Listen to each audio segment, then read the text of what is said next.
যে টাকা যায় পল্টনে, টাকা যায় লন্ডনে। শুনেছেন আপনারা আলেম, যদি শোনা কথা কেউ বলে তার ইমান থাকে?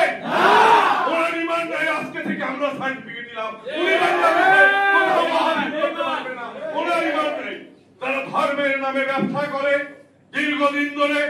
এখন গত 17 বছর আওয়ামী লীগকে হাত পাখায় বাতাস করে আজকে তারেক রহমান সম্পর্কে অশালীন বক্তব্য বলছে। আমরা তাদের উদ্দেশ্যে বলতে চাই, তোমাদের জন্ম, তোমাদের আচরণ, তোমাদের ইসলামিক আকীদা সম্পর্কে আমরা জানি। তোমরা হাদিয়ার নামে মানুষের অর্থ কিভাবে নেওয়া যায়। আমার বাড়ি বরিশাল হয়, আমি দেখেছি আমাদের একজন বক্তা বলেছে বছরে 2টা মাহফিল করে।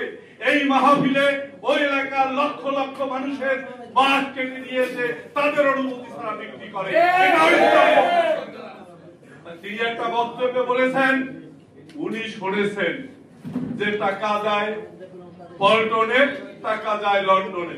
শুনেছেন আপনারা আলেম, যদি শোনা কথা কেউ বলে তার ইমান থাকে?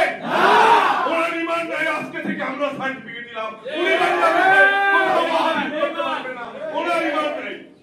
ওনাকে আবার তওবা করতে হবে, ঈমান আনতে হবে, তারপরে যদি দেশের আলেম ওলামাকে গ্রহণ করে তাইলে তার মাহফিল করার সুযোগ দেওয়া হবে। না হয় বাংলাদেশের আনাচে কানাচে এই ওলামা দল আগামী দিনে ইসলামিক শাসনতন্ত্র আন্দোলন হাত পাখা চরমনার নামে কোথাও কোনো মাহফিলে